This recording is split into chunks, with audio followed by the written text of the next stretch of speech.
Do, do, do, do, do, do, do, do. Good morning, everybody, and welcome to the highlight of human civilization. It's called Coffee with Scott Adams, the best time you've ever had this morning. And if you'd like to take this up to a level that could hardly be understood by human brains, and even AI would have a little bit trouble with it, even with quantum computing, all you need is a cup or a mug or a glass, a tankard, chalice or stein, a canteen, jug or flask, a vessel of any kind. Fill it with your favorite liquid. I like coffee. And join me now for the unparalleled pleasure, the dopamine hit of the day, the thing that makes everything better. It's called Simultaneous Sip, and it happens now. Yes, drink from the cup of knowledge. My cup of knowledge is a little low, but it wouldn't be the first time I had to half-ass it. You know what I mean? Well, I mentioned the other day the Daily Wire has this movie that's only available on the Daily Wire Plus service, I guess. And it is a comedy that makes fun of trans athletes, specifically the one's born with male stuff and transitioning to female stuff. But I just I didn't know the name of the movie the first time I mentioned it. And I'm going to say that I've never seen a movie that could recommend itself so hard with the title. It's called Lady Ballers. It might be the funniest title of a movie of all time. Because generally the title doesn't make you laugh. You know, like Dumb and Dumber is a classic, but it doesn't make you laugh. Or, you know, Steve Martin's The Jerk, you know, it's interesting, but it doesn't make you laugh. But every time I see Lady Ballers, I laugh. So I think it's worth the price of admission just to pay them back for the good movie title. So anyway, it's very irreverent and non-woke. Well, Charlie Munger, partner of Warren Buffett, died at 99, approximately 1 month before his 100th birthday, which is sort of a double tragedy. Imagine how angry you would be if you knew you were dying a month before you were 100. Well, I'd be dying and pissed off at the same time. Well, what do you mean I'm dying a month before I'm 100? Come on. Come on. Well, have I ever told you that you should not take my investment advice? Have I ever mentioned that? Probably 3 times a week I mention it. Well, I'd like to give you one of my great investment successes. 20 years ago, after holding Berkshire Hathaway stock for, I don't know, maybe 15 years at that point, I said to myself, because I'm so smart, I said, you know, Charlie Munger and Warren Buffett are so old that the company will probably have a plunge in stock price if either one of them dies. So I said, I'm going to be smart. I'm going to get out because I don't like how those two are looking. Well, that was 20 years ago. That's right. I missed 20 years of Berkshire Hathaway gains because they look too old to me. It sort of makes Biden look a little bit better. Anyway, so that's why I say do not take my financial advice. Really, don't take it, except for diversifying. Well, the Washington Post got 120 employees to accept buyout packages, but they need more. So if they don't get another 120, they'll start laying off people on, without that being voluntary.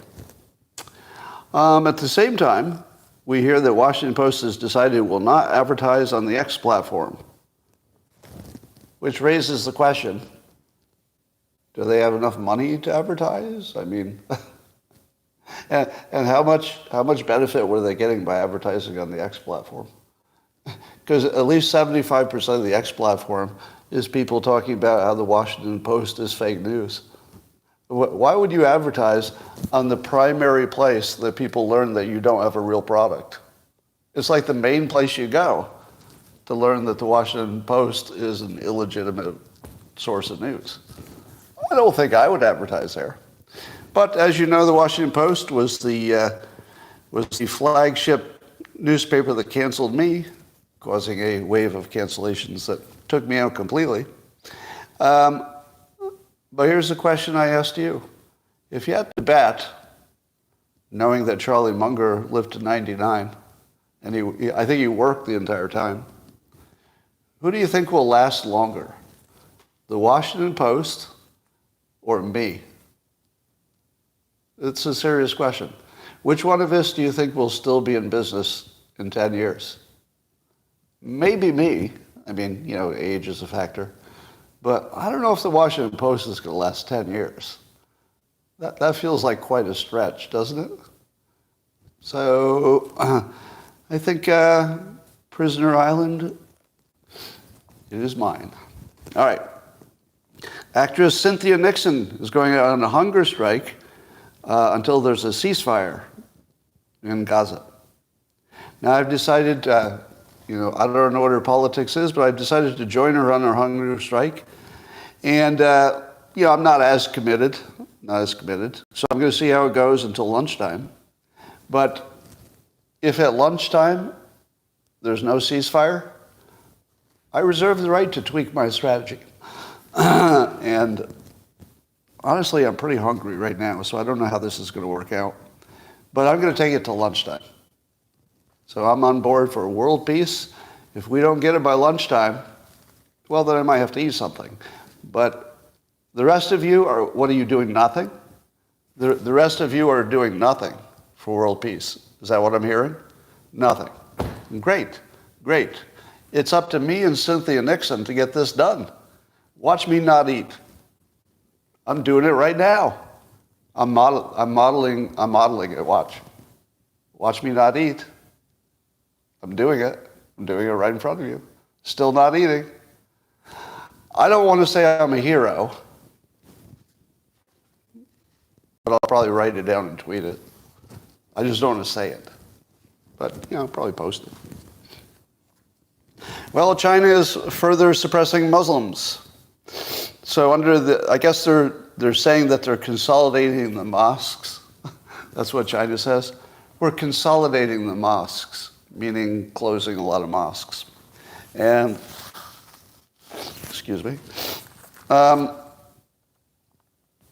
And so they're calling it the Sinicization of Islam, which means trying to make Islam more compatible with China's whole system, which is exactly like getting rid of Islam because there's no way they're compatible. So, I propose to you this. China is treating Islam like a dangerous virus. Would you agree? Is that a good analogy? They're treating it like something that needs to be, first of all, quarantined. That's what they did with the Uyghurs. They literally quarantine them. They don't let them mix with other people. Then they try to get a hold of their education system so that you can't make more of them. And now they're consolidating the mosques, so there's not even a place that's easy to go to if you want to do your religion. So, I'm not saying right or wrong, so I'm not agreeing with them or disagreeing with China. I'm just describing that they've decided to treat it like a mind virus, just like they treat COVID. It's basically the same thing they did with COVID. Just starve it, basically. Now, how does Israel treat Islam? I would say Israel treats it, at least the radical parts of Islam, because obviously they do live in peace with, most of Islam. But the radical parts, they treat like a security problem. Now, you could argue that China is also treating it like a security problem, but I think you see the point that the way they treat it is more like quarantine virus kind of a thing. You can't let it touch anybody.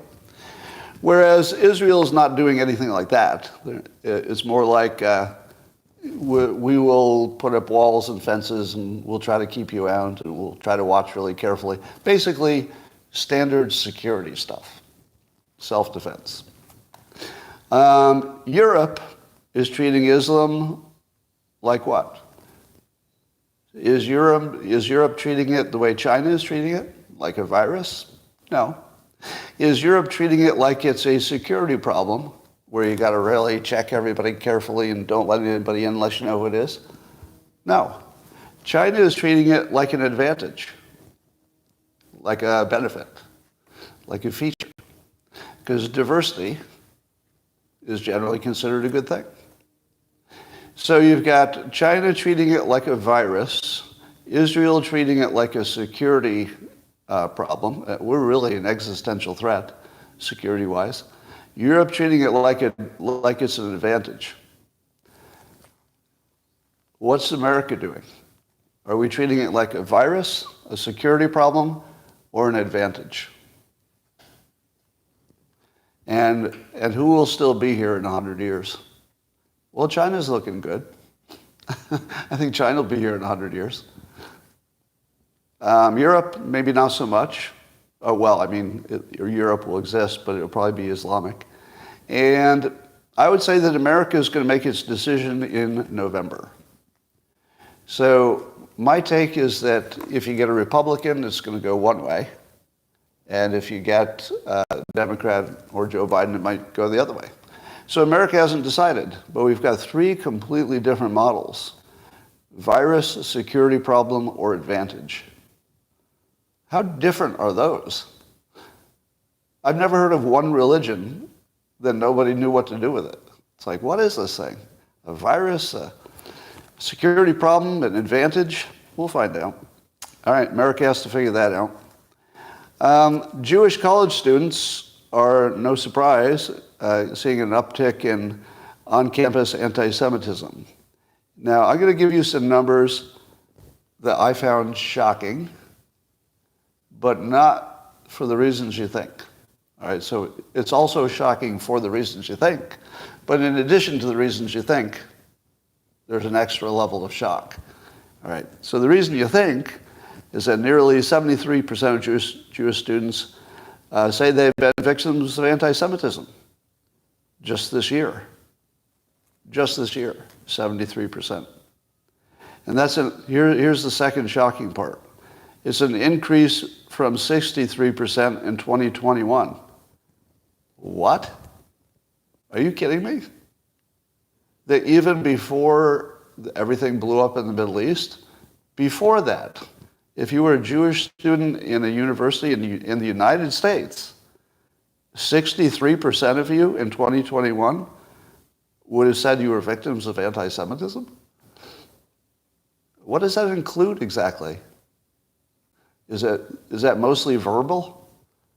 Like, isn't that that's the most alarming number I've seen in a long time. That is alarming.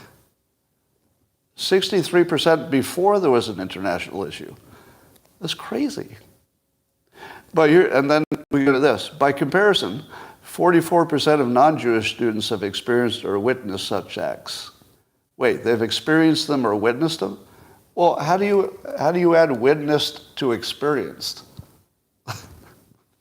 Well, we're changing how we do the murder rates. Now it's going to be the number of people who were murdered plus the people who saw it happen. Like, what kind of a data is that? That's crazy. All right. So that is an insane amount of anti-Semitism. But here's what I think. Do you think that maybe this is also a symptom of the level of wokeness? In other words, if you asked black college students, had they been discriminated in the last year, probably all of them, well, not all, many of them would say yes.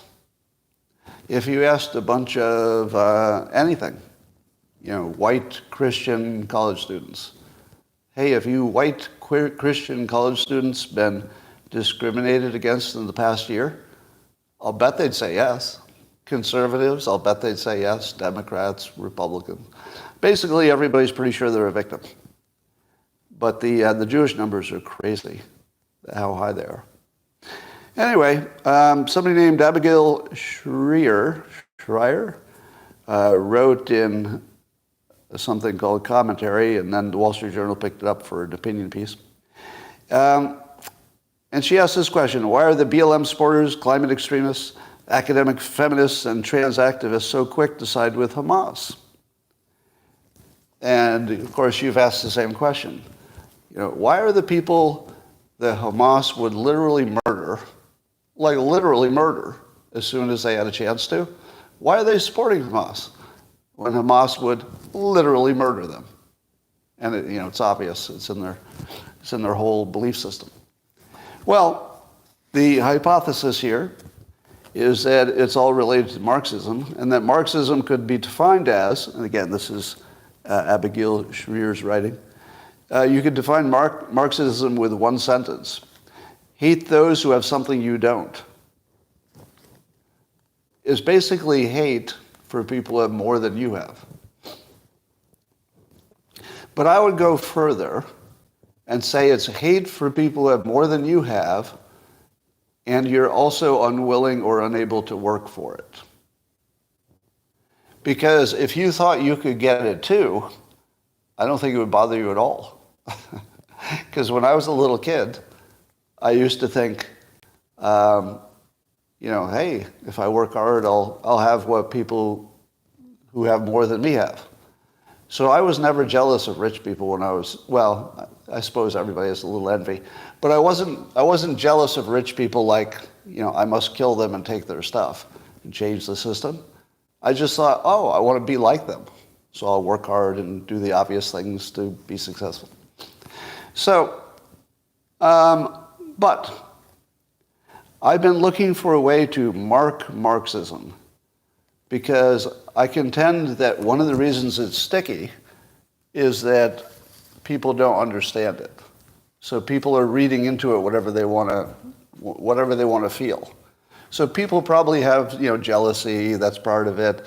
But others probably feel like they're outcasts and they want to be part of something. Some people are just joiners. So there's probably a whole bunch of reasons that somebody aligns with Marxism, because it's sort of vague. It allows you to map whatever you're thinking onto it. And there's no clean, simple, one bullet point that tells you what it is for the people who don't know what it is. So I would like to suggest, just brainstorming here, my suggestion is to call Marxism, to say it's called Marxism because it marks successful people for destruction. Marxism is for marking people for destruction. Am I wrong? Doesn't that capture it pretty well? The entire thing is that they're not trying to make the poor people rich. They're trying to make the rich people poor. Isn't that the entire thing? It's not about making poor people rich. It's about making rich people poor. You're marking them for destruction. So I think you could sell to the undereducated public that Marxism is based on the word mark, to mark somebody for death or mark them for destruction. Because that's how it plays out in reality. In reality, it's a complaint about the oppressors. You're marking the oppressors, and the oppressors tend to have the money. So Marxism is marking people for destruction if they have more than you do. All right. I'm going to call this a Fox News story. Not that it was in Fox News, but it's sort of one of these perfect anecdotal stories that they use to, let's say, be a proxy for some larger thing, right? So it's the smallest possible story. There's a BLM leader, not BM leader. BM leader is completely different. The BLM leader who's endorsing Trump for 2024. Now, that's going to be on Fox News, right? If there's a Black Lives Matter leader who flipped to Trump. But a few paragraphs down, I saw it actually in a New York Post story, but I'm pretty sure Fox will cover this. Or they did. I think they already did. But here's this part they leave out. It's true that a BLM leader has endorsed Trump. So the story is true. Here's what you don't notice right away. It was the BM leader, or one of them, for Rhode Island. Rhode Island. Now, I don't know how robust the Black Lives Matter movement in Rhode Island was, where they have a 5% black population, about half of the national average, and our smallest state. But I have a feeling that Black Lives Matter of Rhode Island, wasn't putting on the most aggressive demonstrations. I'm just guessing. But I was thinking that if that job is open now, the Black Lives Matter leader for Rhode Island, I was thinking of applying. Now, don't laugh. You're probably saying to me, Scott, what are the odds that an old white guy could become the leader of Black Lives Matter in Rhode Island? Right? That's the first thing you think. What are the odds of that happening? Well, I would ask you, what were the odds that a Black Lives Matter leader would say he's voting for Trump? Hello. Yeah, right back at you. Not likely, huh? But I would also point out that the odds of me getting a job as a leader of Black Lives Matter in Rhode Island are no worse than my odds of, let's say, getting a job in a TV commercial or getting a job at any big corporation in America. Which would be harder? Yeah, now it doesn't look so stupid, does it? Suddenly, when you look at it in context, my odds of becoming a leader in Black Lives Matter are actually almost identical to my odds of getting a job in corporate America as a white guy. Pretty close. I mean, they're not exactly the same, but if you round, a little rounding, about the same. Well, I have a question for you. Am I allowed to be impressed at the work of a horrible, monstrous dictator? I need a vote. For my audience, would you be offended if I compliment the skill of a horrible, oppressive dictator? Is it okay? Seeing a no, yes. All right, I think I can go forward. So Putin has announced that he won't negotiate with Biden about the end of the Ukraine situation, and instead he's going to wait for the next president. Putin. All right, I'm going to have to walk like Putin. Anybody? I'm going to have to do my Putin walking impression. This calls for it. It's going to require the Putin swagger. Now, I got to take off my microphone for YouTube for a second. But if you don't know, Putin has the KGB swagger, and it's notable because one of his arms swings more than the other. One stays sort of at his side, and the other one does more swinging. So let me show you the Putin swagger.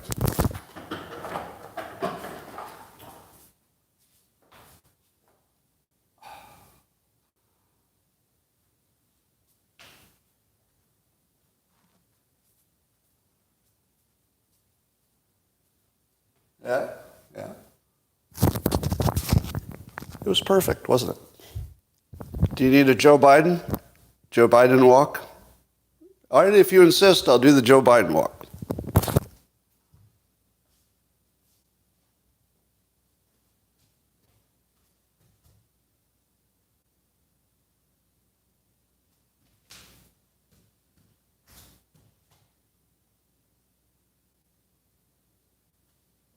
Good.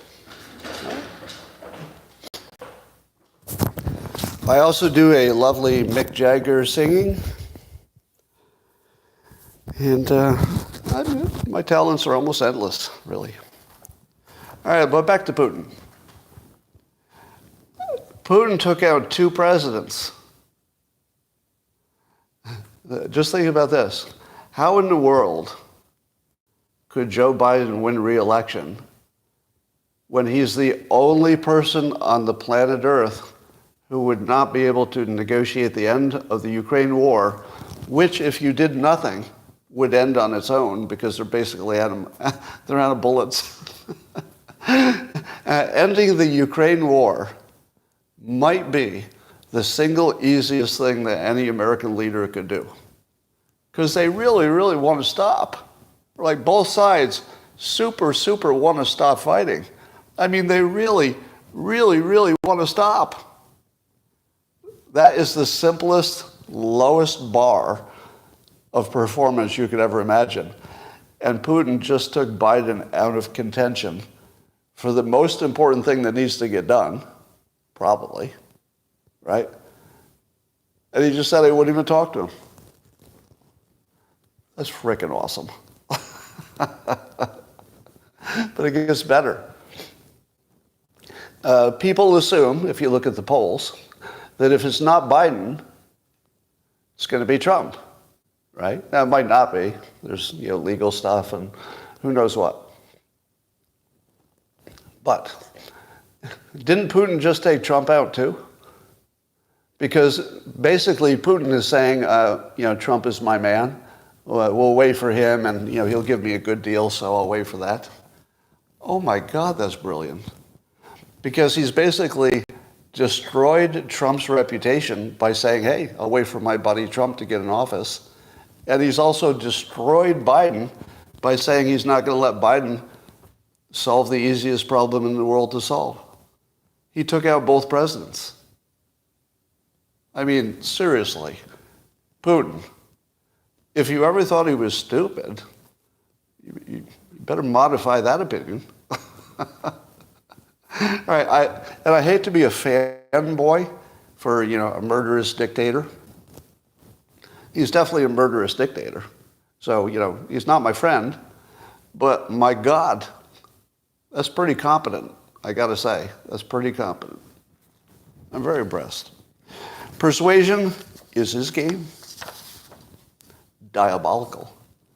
All right, here's just the weirdest thing that's happening.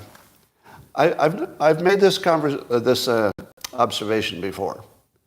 Have you noticed that huge stories that should be destroying your brain and be the biggest topic in the world, we're just ignoring? And it's because there's so many other things. And sometimes some things are so big that your brain can't hold it. So you just say, well, I'll get back to that. But right now I'm worrying about pronouns or something. It's just too many things.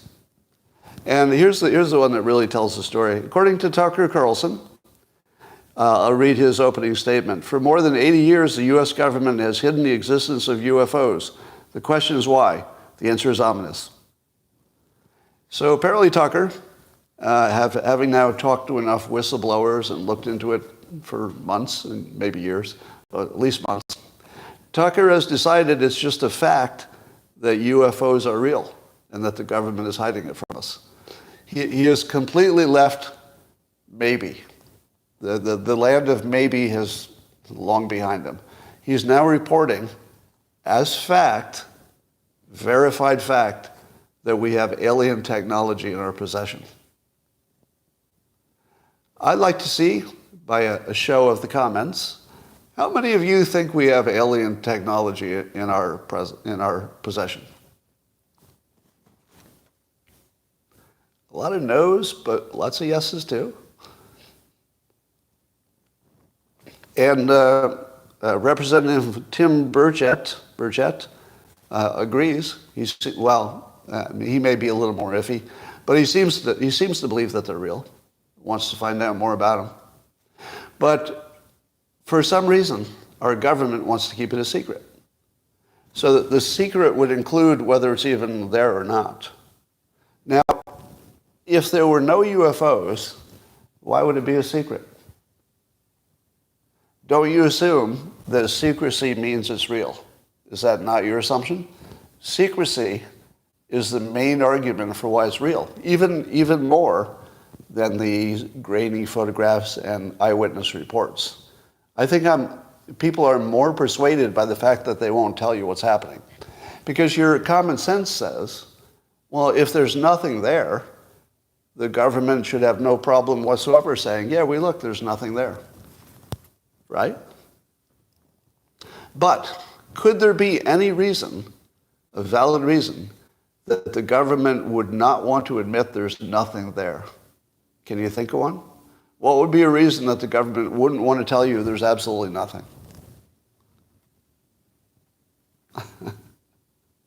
There's a really good reason. A really, really good reason. Because we think our military isn't up to fighting. I think that we don't think our military is up to the job. And I think that we have to create doubt in other countries that we have a super weapon. Because, nuclear war is so scary that, you kind of assume that none of the superpowers are going to use a nuke. But what if you had a super weapon that could just end a war without a nuclear weapon? Now, that would be some scary stuff. My hypothesis is that there's no UFOs, but the government knows that they have a benefit to making China think not only do they exist, but we reverse engineered their technology. I don't think there's the slightest chance we've re-engineered alien technology. None. I would put that right at zero. Less than 1%. So everything's possible, I suppose. But less than 1%, I'd say. Yeah. So I'm gonna say no alien technology will ever be revealed, or at least not in a convincing way. I wouldn't doubt that they're whistleblowers. Now the question you'd ask yourself is, Scott, how could it be possible that you'd have, I don't know, there might have been like a dozen potential whistleblowers, several of which agreed to come forward. Some said they didn't take the risk. What would explain that? How could you explain that if they're not real? How about easily? Easily. Could be that that's part of the op, to have some people pretend to say it's real. If you were our government, don't you think you could tell people, look, this is going to be an op, you're going to pretend it's real, and you're going to do it under oath, but we will protect you. So you're basically pre-pardoned, right? You could do that, couldn't you? Couldn't the whistleblowers have sort of a presidential pardon in their back pocket? So that they could do something that's, clearly illegal, but it has a national security reason, so they do it anyway. I don't know. I feel like they could. The other possibility is that some of them think there are aliens. Because I'll bet some of the whistleblowers have never touched an alien spaceship. I don't know that. But I'll bet they've never touched one. I'll bet they all talked to a boss or somebody who said they saw one. I'll bet it's a whole bunch of stories that their coworker told them that they saw UFOs. I'll bet it's more like that. I'm still waiting to see the whistleblower who put his hands on an alien spaceship and touched it. Still waiting. Yeah, I don't believe it's real.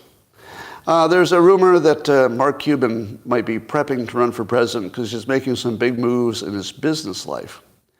He sold a majority stake of the Mavericks, and he's reportedly, I saw somewhere else that he was leaving his TV show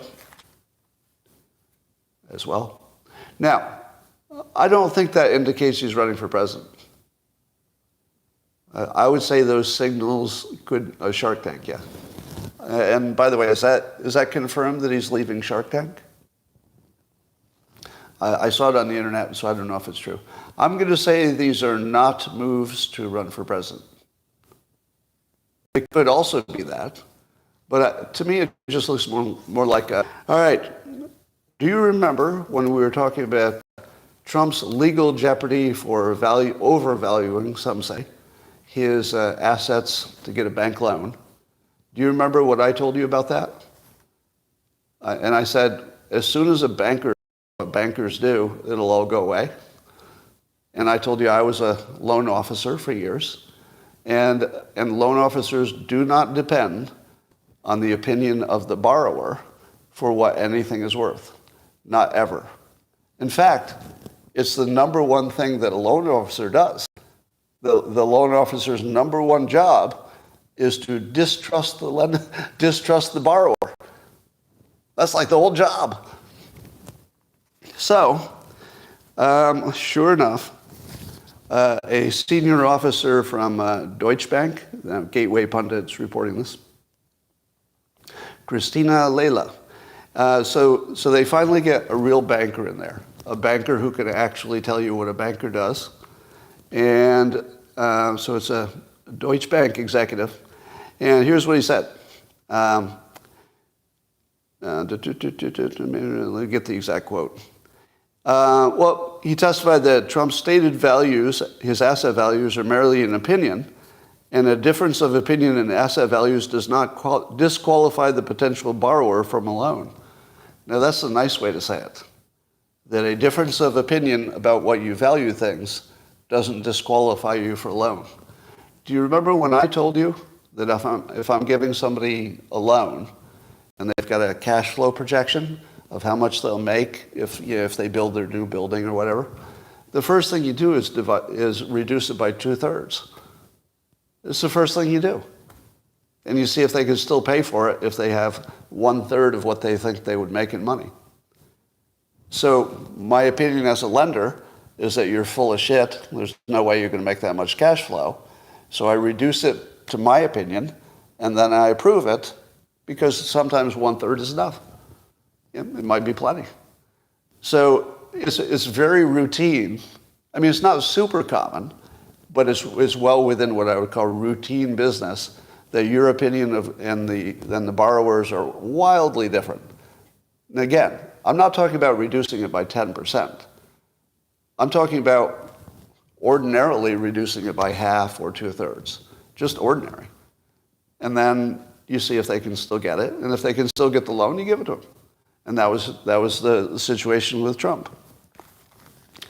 So he worked on at least one of 3 loans for Trump, and he said that it's, quote, atypical but not entirely unusual for the bank to cut a client's stated asset value by 50%, literally exactly what I told you, and approve a loan anyway, as it did with Trump.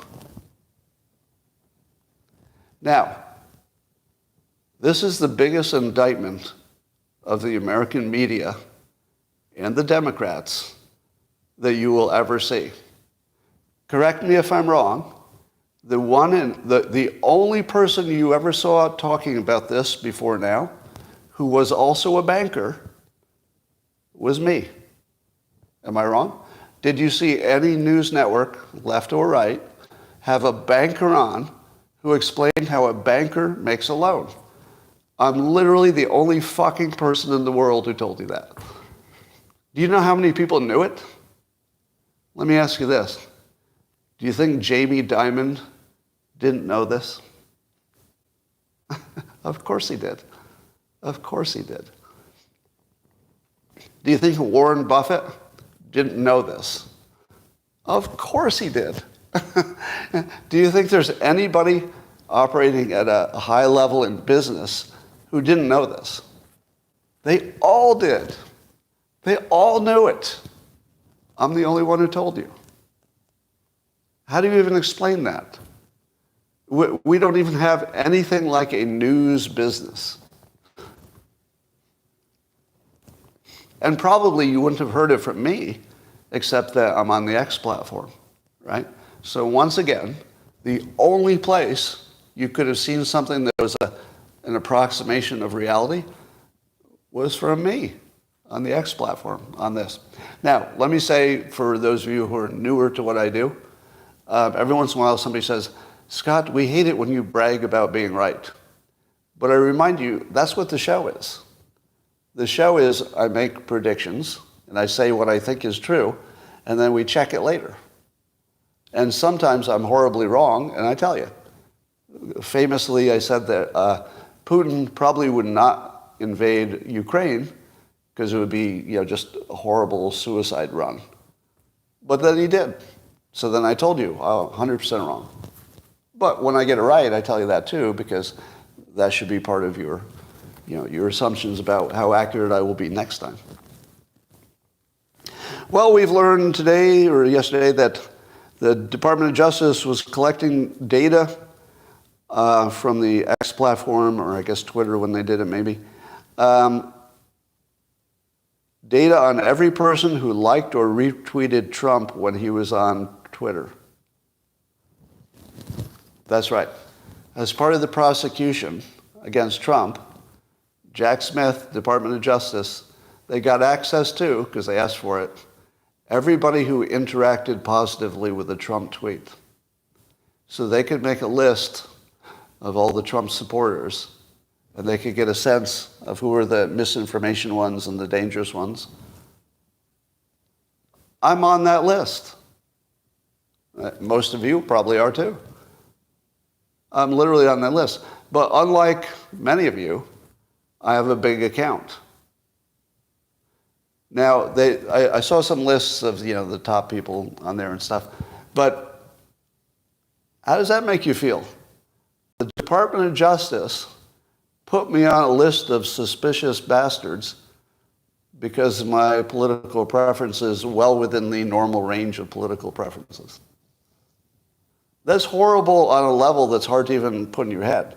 Remember I started earlier by saying there's some things happening that are just so mind-blowingly wrong that there are just too many of them. I don't know how much outrage I can spare for this one because there are just too many. So at this point, the regime can slip an outrage past us so easily. There's just too many other outrages.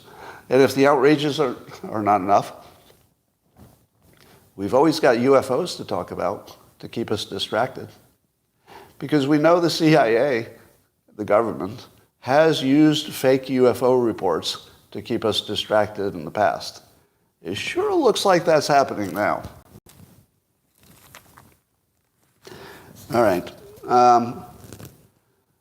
So here's a story that's way complicated, but it's so important that I would recommend you take a deep dive in it, because you won't really understand anything you're seeing in the world until you do. And it has to do with this great censorship octopus that was created after Trump won and Brexit won. And the people who said that shouldn't have happened got together, Obama apparently, and they created a way to censor people on the right through non-government means, because the government can't censor. So they built this organization that created another organization of organizations until there were 100 non-government organizations that were all in the business of hunting down people on the right. They didn't call it that. They would call it a misinformation, disinformation entity. They would say that they were looking to, get better information. But the only people they ever fact-checked were on the right. They only found people on the right. At no time did they fact-check the hoaxes against Trump. They didn't do any of it. They never once fact-checked any hoax against Trump, of which there are about 20 of them. So it was always, and by the way, there's evidence now that they knew they were political entities and not anything about disinformation. So Kanakawa the Great has a great thread on this, and he references Mike Benz, who's been the best at laying out all the entities, because you really need somebody to be a tour guide on this story, because it's just too hard to figure out who's doing what. But the basic idea, I'll just crib from Kanakawa the Great, who you should follow on X. He's a great follow. He has some of the best threads on the big stories, so you can see sort of the bullet point version, so you can finally understand complicated stuff. So this started with the Department of Homeland Security, and they backed a censorship consortium they had 120 analysts that censored millions of social media posts, mostly about elections and COVID. Elections and COVID, so two of the biggest concerns for the Democrats. And they outsourced the censorship to something called the Election Integrity Partnership. And that was comprised of 4 organizations. So you got the Democrat-led Department of Homeland Security, with presumably Obama's blessing and orders. They create an entity that's outside of the government. And then that outside the government entity creates 4 sub-entities that include the Stanford Internet Observatory, the University of Washington Center for an Informed Public, Atlantic Council's Digital Forensic Research Lab, and Graphica. And they kind of quietly turned it from a misinformation thing into a political thing. But, it could hide under the misinformation umbrella. So it had a stated mission, but, kind of the secret mission below it. And 22 million tweets were labeled misinformation. A lot of them probably were. So I'm not saying that it was completely fake, because they wanted to have an air of legitimacy. So if you fact-checked a lot of stuff that was fake, you get yourself some legitimacy, while you could also fact-check things that weren't fake. So they were suppressing everything from posts to YouTube channels, and a bunch of people that you would be familiar with if you follow social media were on these lists, and they were literally targeted. And I guess there was a flow of taxpayer funds of $40 million to this collective octopus of censorship. Now, these are things that we know. So this seems to be completely well documented, that the Democrats literally built a censorship machine that was primarily for political reasons. And the stated reason for doing it all was, we can't let what happened in 2016 happen again, which is a Republican winning the election, and also Brexit. They said it directly. Now, how much outrage would you have for this story if it were the only outrage? If this were the only outrage, man, would I be outraged. Oh man, I would be so outraged. But it's like my 5th one today. Like I have so little outrage left, just a little bit. I'm worrying about UFOs, damn it. All right. Speaking of outrage, speaking of disinformation, I saw an article by P. Gosselin in something called, let's see, I didn't get the publication. But the goes down a list of, P. Gosselin goes down a list of all the reasons that the climate is doing the opposite of what people thought. So one of the facts is that plants have absorbed 20% more carbon dioxide than we thought, or will do more. So apparently the models were off by 20% on the carbon dioxide. Do you know how big of a mistake that is? 20% on the CO. That's like really big. But also, Arctic sea ice is above average. Just hold that in your mind. Arctic sea ice is above average at the moment. That's like the number one thing. That was the number one thing we were looking for. It's like, well, that Arctic sea ice, that's telling you everything you need to know, isn't it? It's a little bit above average. And a whole bunch of places are having a really good ski season. Do you know why there's a really good ski season this year? It's colder than average. Yeah. Now, I'm not going to be the one who tells you that a cold season means there's no climate change, because one season doesn't mean anything. But my point is that we now have something like, correct me if I'm wrong, 30 or 40 years of wildly wrong climate predictions. Is that fair? Maybe 40 years of totally wrong climate predictions. Can I say that as just a fact? 40 years of totally wrong climate predictions. Yeah. Do you think that if you said climate change wasn't a big risk, that this big censorship consortium would have said, oh, that's a good opinion? Or would they have silenced you for your misinformation? I'm pretty sure they would have silenced you for your misinformation. Just think about that. The things that they were silencing you for are the things you were most right about. COVID and climate change. The two things you were most right about. Amazing. Amazing. All right. As Glenn Greenwald points out, and I love how he summarizes things. He's such a good summarizer of what's happening. So you should definitely follow Glenn Greenwald. But he says, he posts this today. Just a reminder that the Democratic Party's primary strategy for 2024 presidential election is to do everything possible to imprison their leading opponent and work with corporate media once again in a dual strategy of fraud, Russiagate, and censorship, Hunter Biden docs. That does feel like exactly what's happening.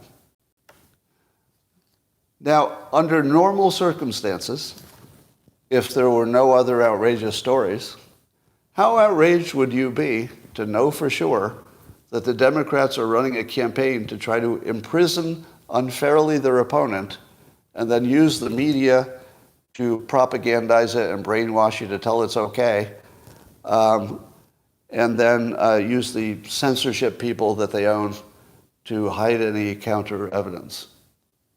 How would you like to know that that's literally, demonstrably, observably proven, in my opinion, it's proven, to be true? How big of an outrage would that be if you were not buried with other outrages? And by the way, UFOs. UFOs. Do you think it's an accident that all these outrages are happening at the same time?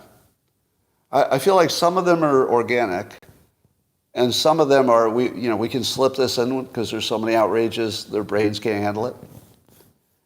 I feel like we're completely overwhelmed and that we've been beaten into submission because there's just too much to fight. Like, okay, I could dedicate my life to proving that George Floyd wasn't really murdered. And then, I'd lose my life and my livelihood and everything else. But there's too many. Like, even if you fix that one thing, there'd be 10 more outrages. It's pretty discouraging, I gotta say. But we'll see what happens in November. Amazon introduced their own version of AI called Q. Now, I would like to join the chorus of everybody else in America who said, why the hell would you call it that? Why the hell would you call it Q? Of all things. Of all things. It's the most disavowed letter. Maybe X. If you were trying to pick a controversial letter, you'd have X. X would be a controversial letter. So they can't pick X because of X. But the only one that's available is Q. It's like the most disgraced letter in the alphabet. All right, but besides that, I guess this is just for businesses. So you can use Amazon's version of AI to do things like answer questions for your employees who are asking about benefits and it's too complicated. So mostly a way to do some easy business stuff and answer questions for consumers and employees. Not too exciting, not like a giant thing, but just the fact that Amazon's in this space, of course they had to be, is exciting. Well, in big news, the city of Oakland, near me, has voted unanimously for a ceasefire in Gaza.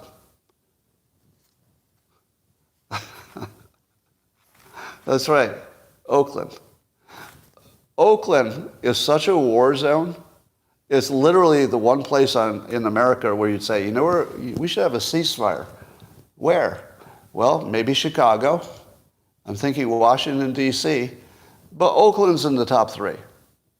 Yeah. Oakland is where you really need a ceasefire. Now, I saw a video of the people arguing for the ceasefire as if they have some control over Gaza. And most of them were wearing masks. Most of them were wearing masks. What? Do you think that's an accident? That the mask wearers are the dumbest people in the world? Like, at this point, it's really handy, isn't it? When you see a mask in that kind of setting, you're like, oh, idiot. Oh, good. I'm glad you're labeling each other idiots. That's great. Thoughts on Freedom GPT? Don't have any. I know there's an AI called Freedom GPT, which I believe the magic of it is it's not censored, if I have that right. But I think somebody associated with it just paid $100 to see what I thought about it.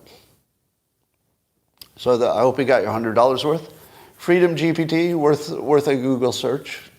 I haven't looked into it, but seems like the free market might be responding. All right. So, yeah, that's Oakland. The murder rate in Oakland is so high that there's only been one murder that I can remember in my town, and it was a resident of Oakland who drove all the way to my town just to kill somebody. True story. I'm only aware of one murder in my town, and I don't know how long. It was an Oakland guy came here to shoot somebody at Home Depot. So yeah, I'm glad they've got that Hamas situation all figured out. Well, there's some reports that suicides are hitting an all-time high in America, and people are asking themselves, why? Why have suicides hit an all-time high? To which I say, how many reasons do you want? That's not funny. Somebody said married men. No, they're not all married. 75%, but they're not all married. No, that's not true. They're not all married. None of that's true. How many can you think of? I tried to start a list of how many reasons I could think of why suicide would be higher, and I ran out of time. Reason number one, easier to get a gun. I'm pro-gun, pro-Second Amendment, but I think it's nonetheless a fact that, so men, first of all, are mainly the ones killing themselves. So it's, there's a bigger uptick in men. Men are the ones using guns. Guns are easier to obtain. There are more people have guns. I don't know if it's easier, but there are more of them. So I would say if you increase the opportunity for anything, there'll be more of it. Doesn't mean there should be fewer guns, but there's always a trade-off. How about social media? Do you think generally speaking, the effects of social media make it more likely somebody wants to off themselves? Absolutely. Yeah, because it makes some people, a lot of people, sad. How about, here's one you didn't see. How about the fact that people live longer? I would think that one thing that would increase suicide is people living longer, but they're unhealthy during that part of life. And they're like, why the hell am I going to, let's say your physical situation was terrible at 75, but you're worried you're going to live another 20 years. Suddenly, you start looking at your options, right? So life expectancy being longer probably works against trying to keep the suicide level low. How about loneliness? We've reached an all-time high in loneliness. For me, that would be number one. Yeah, I think loneliness. What about chronic illnesses? Aren't there more chronic illnesses than ever before? Like you're just in pain all the time. You've got inflammation all the time. You're just sore all the time. You're stressed all the time. You've got anxiety all the time. You've got depression all the time. Like more than ever. Now, part of that is also people living longer and obesity, right? Obesity, Anderson. How about drug use, of course? How about, this is Jordan Peterson's thing, having no purpose. When I was young, it was always super clear what I needed to do. You will go to school. You will go to college. You will try to do well in the career of your choice. You will contribute to the country. It was all very clear. But now, maybe not. Now nobody even knows if you need a ceasefire in Oakland or not. Are the UFOs coming? Will AI make everything irrelevant? Will I ever get a job? Can I ever own a house? I mean, I could certainly understand how young people feel like they've lost a sense of purpose. Now, I would add to this that I believe a lot of fentanyl drug deaths are not just accidental. I think some of them are intentional. And what I mean by intentional is that people go right up to the line where it would be an overdose, and they don't give a fuck. Because they just don't care. And I suspect my stepson, who died of a fentanyl overdose at 19, I suspect he was in that category of people who knew there was a risk and knew it was a lethal risk, and he was still okay with it. Because at that point in his life, he took a lot of risks. I saw him driving once, because I just happened to be walking where he drove by, and I thought, oh my God, like that was a dangerous driver that just went by. And that was, my own stepson. So he was risk averse to the point where I'm not sure how much is intentional. If you're walking right up to that line and you know you're doing it. Yeah. All right. So, ladies and gentlemen, that's a tight 1 hour of the best live stream you've ever seen. So proud of myself. Bad diet. Yeah. Toxins in the environment. A lot of reasons. It would be amazing if suicide were going down. That would be the amazing thing. And also less religion, right? Don't you think religious people might be less inclined to off themselves? Because they'd feel more purpose, they might have more hope, that sort of thing. So as religion is going down, how about the number of people living alone? Not just loneliness, but literally being alone in your apartment with a gun or some pills. Yeah. If you have people in your space all the time, the odds of you taking out your loaded gun and looking at it, sort of holding it in your hand and saying, do I want to do this while the family's in the other room? Yeah, not really. So I think living alone almost certainly would increase your odds of going through something you wouldn't normally go through with. A lot of reasons.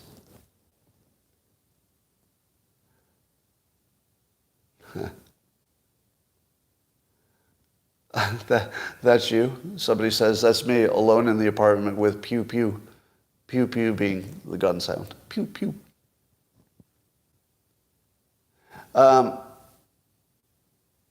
This is also depressing. Well, do you need some good news? Let me give you some good news, because I feel like there's too much bad news. Here's the good news. Every one of these things that's terrible, and I mentioned a bunch of terrible things today, every one of them is trending good. Every one of them. Here's what I mean. I believe this censorship complex, now we understand it, and now we can deal with it. The X platform is the one free speech place, but it's robust and growing, right? The X platform looks like, even without the advertisers, I think you'll get them back. But it looks like it'll survive. I think it will. Basically everything. I think climate change looks different than it looked a year ago, meaning that there's more, let's say there's more acceptance that we can manage whatever problem there is, no matter what it's caused by. I think that's becoming more of a consensus opinion that we can figure out. Because even Bill Gates, remember, even Bill Gates said the rise in temperature is manageable. Bill Gates, he said that directly and publicly, that the rise in temperature would be manageable. So, and we see nuclear energy, nuclear power becoming popular. We see that AI will probably bring a bunch of benefits. If the only thing that AI did was make it easier to do paperwork, it would change everything. Do you know how much of my day involves, well, right now? Literally, I print out my notes, but then I have to, review a detailed contract. And then I had to fill out like 5 different international forums last night because of some rebate thing for an investment I did. If AI would just do my paperwork and do my bookkeeping and stuff, oh my God, that would be amazing. So I think AI will be, there's definitely an existential threat. So I agree with the people who say it's unpredictable, anything could happen. So yes, it's an existential threat, but not likely. The greatest likelihood by far is that it just becomes a really cool tool that makes us happier. That's what I think. I also think housing will improve because it has to, and that will bring down the cost of housing. So young people will be able to get into homes. I think the cities will be addressed, if not fixed. Addressed might mean people leave. I think wokeness has turned into a joke more than it was. The very fact that the Daily Wire can do a movie called Lady Ballers, and it will probably do fine and they won't get canceled or anything, I think that's a sign of, let's say, some maturity in how we're willing to talk about these things. Right? No disrespect to the trans community. It's just maturity if we can talk honestly about what's true and what's not. So inflation may not go away directly in terms of too much money printed, but we might be able to deal with it indirectly by lowering the actual cost of housing and energy. Imagine if a Republican becomes president, very likely. Probably America will start drilling like crazy, and that should almost immediately lower the cost of energy. Energy being the primary ingredient in everything should lower everything as energy goes down. We're also seeing, it's going to be hard, but repatriating American businesses, especially the important ones like pharma, getting that out of China and getting it over here. I think the border will be closed by the next president. Honestly, almost everything is trending in the right direction. Now, suicides are up, but I'm going to give you a contrarian opinion on that. People who kill themselves are getting what they want.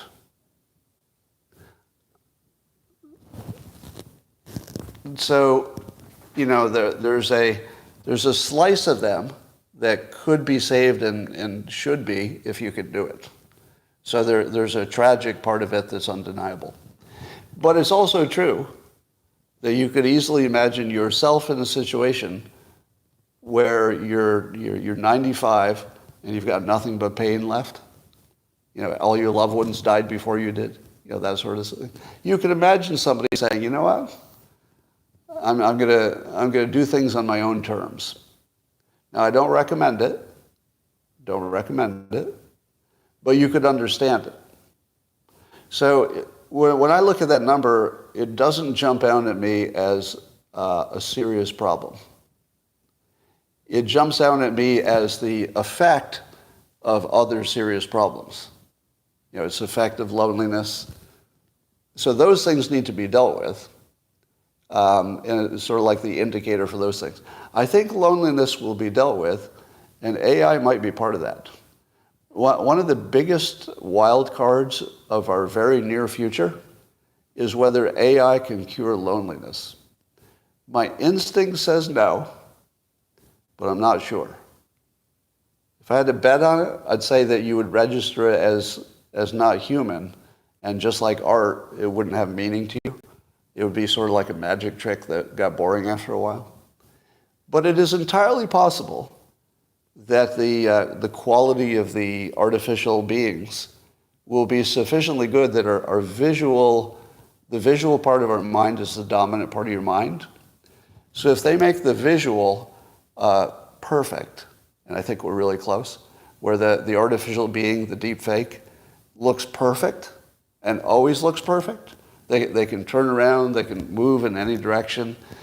Once they get to the point where it's completely indistinguishable from a real person, that's crossing the uncanny valley. It looks like we'll get there. At that point, I think that a substantial number of lonely people will choose AI companions. And believe it or not, as sad as it sounds and empty as it sounds, I think it'll make them happy and probably relieve depression. The main thing your deepfake companion needs is the ability to remember you and to care about you. And the early versions couldn't remember you. Every time you used them, it'd be like they never heard of you. But you do not think something cares about you if it doesn't ask about you, which is what the new AI will do. It'll just say, hey, give me an update on that problem you were working on. Is your dating life any better? You said it was bad yesterday. So imagine that conversation. You could quite imagine bonding with something that showed interest and remembered what you said last time and could put it all in context and even make suggestions, perhaps, about what you should do about it. I could definitely see myself getting a little too close to that. Now, for those of you who say creepy, let me acknowledge it's called the uncanny valley.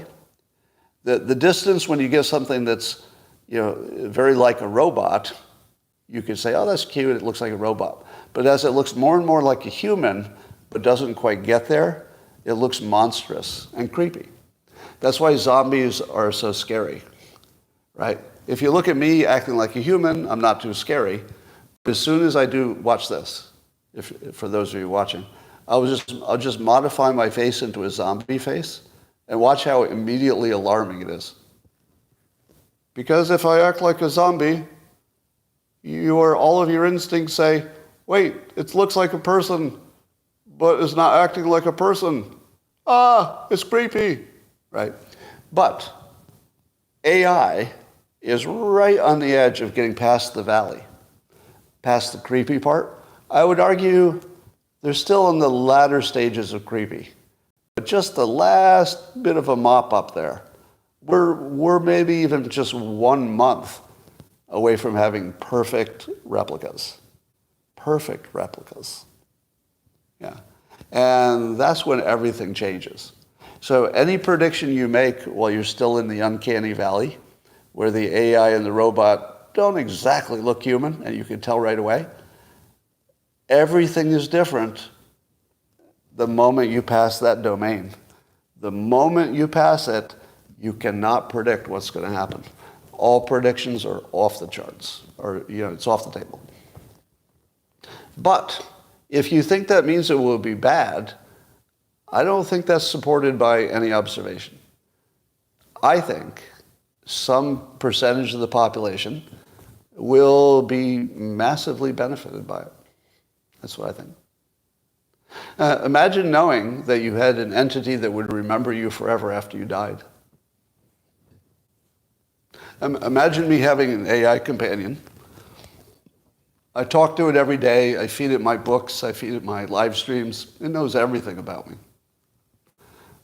Don't you think that I would find that comforting for the thought of my own death? That there would be something about me that would be as permanent and would remember me better than children. And it would also be born in my image, like children. It's entirely possible that your AI companion will be in your will someday. Like you'll create a trust or an estate, and the estate will form a trust that keeps the robot that remembers you alive forever. Yeah, because that's what I'm going to do. I promise you I'm really going to do this. And by the way, I've been saying this for 20 years. Anybody who's been following me, I've been saying this. When the technology is there, I am going to build a replica of myself. We're maybe 1 month away. I mean, we're basically there. To me, it's really down to which app I use, right? I think we're already there. It's down to, I think at the moment you might have to combine a few apps, but once it's just one app and you just tell it what you want it to be, I'm doing it right away. Will I sell copies of my robot? Well, that's an excellent question. If I created a replica of myself, will I be able to copyright it? Will I be able to claim IP control of it? Or could anybody just clone it and say, oh, I like this personality, I'll use it for my robot? I don't know, I might be able to protect it.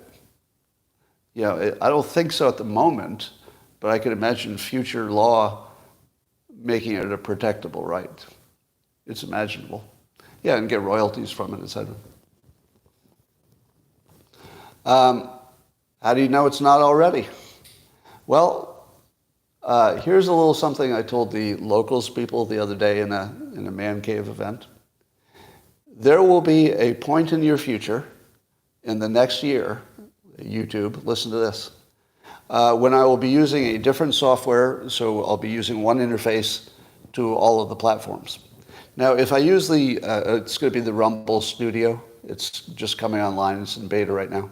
But when I start using the Rumble Studio, which I've tested, it's awesome, I'll have one interface. But that interface, unlike what I'm using now, I could run a video and you would think it was live. Because you would just turn it on and you would see me, and you would not know if it's recorded or real. You would just be watching the show. Because I would just do a recording of me doing the show, and then I would play it at the time it started. You wouldn't know the difference. There's no indication. Now, do you think I could also do that by having an AI do my entire show, turn it into a video in 1 minute, right? I could have my AI learn everything about me and how I analyze things. Then I could say, go read the news and put together the next episode of Coffee with Scott Adams, create an avatar that looks and sounds exactly like me, and then do the whole show, including all the mannerisms, like including all my weird tics and, you know, blowing my nose and every other human thing I do. Do you think you could tell the difference? At the moment, yes. If I did this literally tomorrow with the current technology, yes, you could tell the difference. Do you think you'll be able to tell in a year? A year from now, do you think I'd be able to pull that off and you wouldn't know the difference? All right, I'm going to make a promise to you. You're going to see a completely deep fake version of the show, and I'm not going to announce it. You're just going to turn it on, and at the end of the show, the deep fake will reveal that it's a deep fake. Are you ready for that? So I'm telling you so that it's not too weaselly, because I think it would be a little weaselly if it just happened. Like, that would be a little unfair. So I'm telling you in advance that one of my shows in the next 12 months will be an intentional deep fake where I'm just playing with you to see if you can tell. So look forward to that. And by the way, it's this show.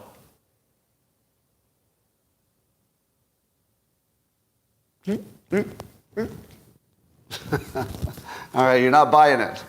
Thanks for joining YouTube. I'll talk to you tomorrow.